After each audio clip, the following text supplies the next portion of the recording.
Voici une vidéo de correction de la page numéro 107 sur les angles. J'ai déjà complété dans le premier exercice la colonne centrale du tableau que vous deviez faire avec le sommet. Donc par exemple, pour l'angle numéro 1, le sommet c'est A. Le sommet c'est tout simplement le point où se situe le pointu de l'angle, tout simplement. Alors, pourquoi j'ai commencé par le sommet? Parce que du coup, ça va être beaucoup plus facile de trouver ensuite le nom de l'angle. Parce que le nom de l'angle, ça s'écrit avec 3 lettres et un chapeau dessus, vous avez vu, dans la leçon. Et obligatoirement, la lettre qui se trouve au centre, c'est le sommet. Donc je connais déjà toutes les lettres centrales du nom de tous les angles. Ça va être forcément la même chose que la colonne d'à côté. Prenons par exemple l'angle numéro 1. Vous voyez que sur un côté, il y a la lettre B, sur l'autre côté, il y a la lettre C. Et bien d'un côté, je mets la lettre B, et de l'autre côté, je mets la lettre C. Et voilà, j'ai le nom de l'angle, c'est BAC avec un chapeau dessus. N'oubliez pas, si vous ne mettez pas le chapeau, on peut confondre avec le triangle BAC. Mais ici, je parle que du pointu au niveau du A, donc angle BAC, ou bien CAB, et je ne parle pas du triangle comme si c'était refermé ici. Ensuite, pour D, c'est lui, vous avez le point E d'un côté, et vous avez le point G ou F, comme vous voulez, de l'autre. Mais vous ne pouvez pas prendre G et F, parce qu'il faut un point de chaque côté. Donc E, je suis obligé de le prendre, et de l'autre côté, soit vous mettez G, soit vous mettez F, peu importe. Donc par exemple, EDG ou GDE. L'essentiel, c'est que vous laissiez bien au milieu toujours le sommet. Ensuite, G, c'est l'angle qui se trouve ici. Cette fois-ci, d'un côté, vous avez F, de l'autre côté, vous avez H. Donc FGH ou HGF, si vous voulez. Numéro 4, le sommet s'appelle K. D'un côté, on a le point L, et sur l'autre côté, on a le point J. Numéro 5, c'est lui. D'un côté, on a... Donc c'est J le sommet, d'un côté L, de l'autre côté K. LJK. Et enfin, pour l'angle numéro 6 qui se trouve en L, d'un côté, vous avez J, de l'autre côté, vous avez K. Donc JLK.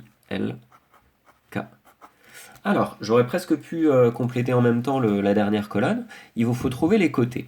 Il y en a deux des côtés pour un angle. Si vous regardez par exemple le premier angle, il y a le côté ici qui passe par B et le côté qui passe par C. On a dit dans la leçon que ces côtés, c'est des demi-droites. Donc déjà, on peut préparer la notation avec crochet parenthèse pour les demi-droites. Quelle est l'origine de ces deux demi-droites? C'est le sommet A. Donc tous les deux, ils partent de A. Donc on est obligé de mettre A du côté du crochet. Le premier côté part de A et passe par B. AB. Le deuxième côté part de A et passe par C. AC. Voilà, je vais détailler moins les suivants parce que c'est la même chose. Et à la limite, on peut même directement se servir du nom de l'angle. Je vais vous montrer directement sur le deuxième. Puisque ici, D, vous savez que c'est le sommet. Donc si c'est le sommet, on sait que les deux demi-droites partent de D. Et puis d'un côté, il y a le point E, donc ce sera la demi-droite DE. De l'autre côté, il y a le point G, donc ça sera la demi-droite DG. Je peux faire pareil pour les suivants. G étant le sommet, je peux déjà faire ça.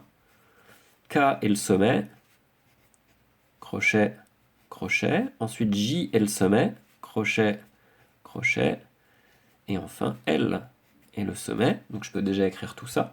Ici, G, les deux côtés passent par F et H, donc GF et GH. Ici, ça passe par L et J, KL, KJ. Ici, ça passe par L et K, L et K. Et enfin, ça passe par J et K, J et K. On peut quand même vérifier, hein. Par exemple, pour le dernier, ce serait LJ et LK, LJ, LK. C'est bien les deux côtés de l'angle numéro 6 de sommet L.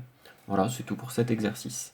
Je passe au suivant. Il faut trouver tous les noms possibles, hein, c'est écrit là, de toutes les manières possibles, des angles qui sont en couleur ici. On va commencer par le rouge. Son sommet, c'est A. Obligé, on met A au milieu. Ça, vous n'avez pas le choix. Ensuite, l'angle, il va de ici jusqu'à ici. Hein. C'est ça, les deux côtés de l'angle, c'est du trait d'où part l'arc de cercle jusqu'à l'autre trait où arrive l'arc de cercle. Donc il y en a un, c'est AP, donc P sur un côté, et l'autre, c'est AE.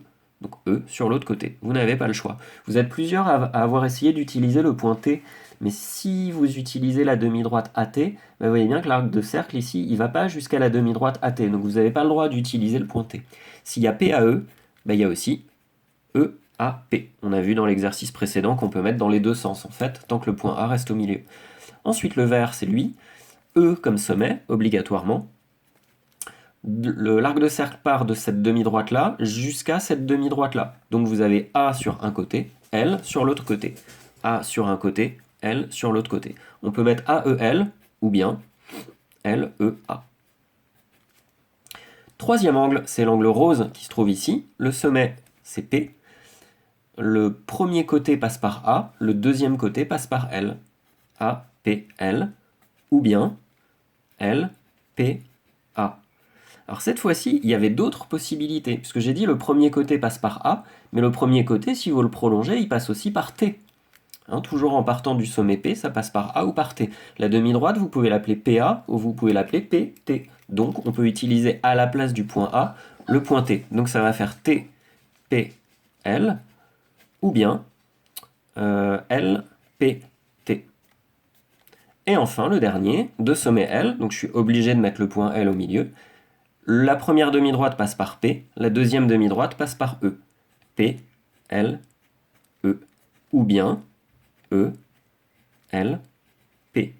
Si vous avez compris ce qu'on a fait pour le rose, c'est exactement la même chose ici. À la place de dire ça passe par E, je peux dire que cette demi-droite, elle passe aussi par T, parce que les demi-droites, je peux les prolonger à l'infini. Donc je peux remettre la même chose en remplaçant E par T, ce qui nous donne P, L, T, ou bien T, L, P. Et voilà pour cet exercice numéro 2. Je passe à l'exercice numéro 3. Il est ici. Il faut colorier sur la figure l'angle ARI. Le plus simple ici, c'est de trouver le sommet. On sait déjà que le sommet est là. Comme ça s'appelle ARI, un côté doit passer par A, l'autre côté doit passer par I. Partant de R, un côté passe par A, l'autre côté passe par I. Vous avez compris qu'il s'agit de l'angle ici entre les deux. Alors je vais écrire comme ça les couleurs, hein, vous les colorierez vous-même. Ensuite, BMIR, sommet I, qui se trouve au milieu des trois lettres, donc c'est là. M d'un côté, R de l'autre côté. M d'un côté, R de l'autre côté. Bah, vous le voyez, l'angle, ça va être celui qui se trouve ici. Donc là, vous mettrez du vert si ce n'est pas déjà fait. CMAR en bleu, sommet A, passe par M et R. D'un côté M, de l'autre côté R. Donc c'est lui. Et enfin, AMI en orange. AMI, vous avez bien le point M qui se trouve au centre. Donc orange, c'est lui. Et voilà, on passe à l'exercice numéro 4. C'est la même chose, sauf que cette fois-ci, la figure est plus compliquée. Donc je vais peut-être passer un peu plus de temps. ECO en rouge. ECO. Peut-être vous le voyez déjà l'angle, mais vous pouvez vous tromper parce que quand je dis ECO, vous voyez que ça fait un triangle, alors vous ne savez pas trop lequel des trois il faut colorier. Eh bien si, parce que C est au centre, donc ECO est forcément l'angle de sommet C. Donc c'est celui qui se trouve ici. Alors quand je dis rouge ici, ça veut dire de là jusqu'à là. Donc il ne faut pas colorier ici, parce que ici, du coup, vous n'auriez pas E sur le côté. Vous auriez, si vous coloriez vraiment tout en entier, vous auriez UCO comme angle. Non, il faut que ça parte de la demi-droite CE jusqu'à la demi-droite CO. Ensuite, le B, CUO en vert. Demi-droite UO, demi-droite UC. Ça part toujours de U, en tout cas. J'ai dit demi-droite UO, demi-droite UC. UO, UC. Donc vous avez bien le vert ici, entre ces deux côtés-là. J'insiste, c'est là, hein.